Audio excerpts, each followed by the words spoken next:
नमस्कार, मैं आश्रुति वोरा और आप देख रहे हैं नेक्स्ट टाइम न्यूज। आपका बहुत बहुत स्वागत हमारे इस खास प्रोग्राम देश की सच्चाई में।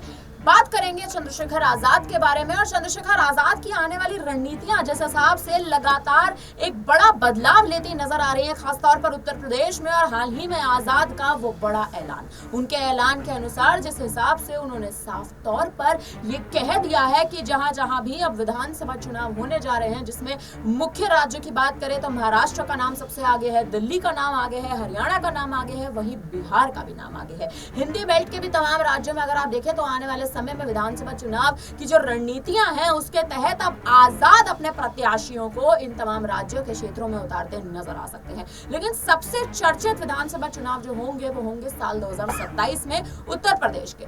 उत्तर प्रदेश के विधानसभा चुनाव पर अब चंद्रशेखर आजाद अपनी टकटकी लगाए बैठे हैं, क्योंकि 27 के चुनाव में, उत्तर प्रदेश के चुनाव में मुख्यमंत्री की गद्दी पर चंद्रशेखर आजाद विराजमान होना चाहते हैं, उत्तर प्रदेश की कमान अपने हाथों में लेना चाहते हैं। कहीं ना कहीं इस बात पर वो ऐलान भी कर चुके हैं कि योगी आदित्यनाथ से उनकी गद्दी वो 2027 में छीनते नजर आएंगे। लेकिन इसी बीच चंद्रशेखर आजाद ने अपनी मंशा इस मुद्दे पर भी साफ कर दी है कि गठबंधन वो किसी भी पार्टी के साथ आने वाले समय में नहीं करेंगे। तो सवाल ये उठ रहे हैं कि अगर गठबंधन नहीं करना चाहते तो आखिर जीत कैसे दर्ज करेंगे, क्योंकि क्या पार्टी का जनाधार इतना मजबूत है, केवल एक सीट, नगीना की सीट जीत के क्या आपकी पार्टी का जनाधार इतना मजबूत हो चुका है कि आने वाले विधानसभा चुनाव में भी आप जीत दर्ज कर लें और 2027 के यूपी विधानसभा में भी आप मुख्यमंत्री की गद्दी पर बैठ जाएं? इसी मुद्दे पर आप चर्चा करेंगे। हमारे साथ शालिनी मौजूद है। शालिनी, क्या लगता है, आजाद ने जिस हिसाब से रणनीतियां तो कहीं ना कहीं बना ली हैं और ये भी ऐलान कर दिया है कि अब आने वाले विधानसभा चुनाव, हरियाणा की बात करें, दिल्ली की बात करें, महाराष्ट्र की बात करें, जिस हिसाब से विधानसभा चुनाव आने वाले हैं, गठबंधन भी कर सकते हैं चंद्रशेखर आजाद किसी और राज्य में और अपने प्रत्याशियों को भी उतार सकते हैं। क्या आपको लगता है उनकी रणनीति जिस हिसाब से वो बना रहे हैं वो रणनीति कहीं ना कहीं आने वाले समय में सही साबित होती नजर आएगी? श्रुति, चंद्रशेखर आजाद की जो रणनीतियां हैं वो ये कह सकते हैं कि उन पर भारी भी पड़ सकती हैं और शायद ये भी कहा जा सकता है कि उन्हें फायदा भी हो जाए, क्योंकि यहाँ पर चंद्रशेखर आजाद रावण अब किसी के साथ शामिल होने के लिए यहाँ पर तैयार नहीं। उनका साफ तौर पर ये कहना है कि बीते लोकसभा चुनाव में वो कांग्रेस के साथ, इंडिया गठबंधन के साथ जाना चाह रहे थे। उन्होंने उनके सामने ये बात भी रखी थी कि वो केवल एक सीट से मैदान में उतरेंगे, बाकी सीटों पर वो केवल आप लोगों की मदद करेंगे। इस तरीके से उन्होंने बयान दिया था। लेकिन उसके बावजूद भी इन शर्तों को यहाँ पर इंडिया गठबंधन नहीं मानता है, समाजवादी पार्टी नहीं मानती, ना ही कांग्रेस मानती, जिसके बाद उनकी जो बातचीत है वो खत्म हो जाती है। वहीं पर वो ये भी कहते दिखाई दिए कि वो मायावती से भी बातचीत करेंगे, लेकिन वो उस दौरान इतने व्यस्त थे कि वो मायावती से बात ही नहीं कर पाए, जिसके दौरान गठबंधन नहीं हो पाया। अब एक इंटरव्यू में वो ये कहते भी दिखाई दिए हैं कि वो आजाद है, उनका नाम आजाद है और वो आजादी के साथ ही चुनाव लड़ेंगे। तो इससे ये साफ तौर पर सामने आ जाता है कि यहाँ चंद्रशेखर आजाद रावण जो है वो अब किसी के साथ गठबंधन पे नहीं जाना चाह रहे हैं। वो जो रणनीति तैयार कर रहे हैं वो रणनीति है उनकी मायावती की तरह एकला चलो की। अब एकला चलो की रणनीति वो बना तो रहे हैं, लेकिन कहीं ना कहीं ये कहा जा रहा है कि ये रणनीति उन पर मुश्किलें भी सामने लेकर आ सकती है, क्योंकि अकेले अभी नई नई उभरी हुई पार्टी है आजाद समाज पार्टी, नगीना सीट से चंद्रशेखर आजाद जीत हासिल करते हैं, उसके बाद अब जनता उन्हें जान रही है। ऐसे में अगर वो अकेले दम पर मैदान में उतरेंगे तो शायद उतना फायदा उन्हें ना हो। ऐसे में जो बड़े बड़े पत्रकार हैं उनका यही कहना है, जो जानकार है राजनीति के, उनका ये कहना है कि चंद्रशेखर आजाद रावण को किसी गठबंधन के साथ जुड़ जाना चाहिए। अगर वो किसी गठबंधन के साथ जुड़कर या चुनावी मैदान में उतरते हैं, विधानसभा के मैदान में उतरते हैं, तो उनकी जो आजाद समाज पार्टी है उसको ज्यादा फायदा होता दिखाई देगा।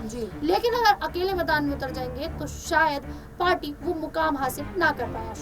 राजनीतिक विश्लेषकों का कहना है कि अगर चंद्रशेखर आजाद किसी पार्टी के साथ गठबंधन कर लेते हैं तो आजाद अपनी पार्टी का जनाधार मजबूत करते नजर आएंगे, न केवल उत्तर प्रदेश में बल्कि तमाम राज्यों में। लेकिन शालिनी, एक मुद्दे पर और गौर करें, जिस हिसाब से देखिए हाल ही में सदन से निकलते हुए आजाद ने एक बयान दिया। उनका कहना था कि मैं भेड़चाल में नहीं चलता, मैं भेड़िया नहीं हूँ कि भेड़चाल में चलता नजर आऊं, मैं अपनी पार्टी की जिम्मेदारी खुद लेता नजर आऊंगा और अपनी पार्टी की ओर से बोलता भी खुद ही नजर आऊंगा। यानी जिस हिसाब से आप देखें, दलितों के लिए उन्होंने मांगे मांगे रखते जो वो नजर आए थे सदन में, उसके लिए कहीं ना कहीं आप देखिए वो खड़े उतरते भी नजर आए हैं। और जिस हिसाब से उन्होंने भरे सदन में, जब भरे सदन से तमाम नेता जब निकल रहे थे, अंत का समय था, शपथ अंत का, जब आप देखें जिस हिसाब से वोट ऑफ थैंक्स की जो प्रक्रिया कहीं ना कहीं चल रही थी, उस समय भी आजाद ने साफ तौर पर यह बयान दिया कि भेड़ियों की तरह काम नहीं करता हूँ, भेड़चाल में नहीं चलता हूँ, चलूंगा तो अपने लिए चलूंगा और अपनी पार्टी का जनाधार मजबूत करने के लिए चलूंगा। क्या इस बयान से आपको ये नहीं लगता कि चंद्रशेखर आजाद का गुरूर जो है वो कहीं ना कहीं बढ़ चुका है, या एक तरह से देखें जिम्मेदारियां उन पर राजनीति की बढ़ चुकी हैं, तो कहीं ना कहीं वो अपना गुरूर जिस हिसाब से दिखलाने का प्रयास कर रहे हैं कि आने वाले समय में उनके पक्ष में साबित होता नजर आ सकता है? देखिए, यहाँ पर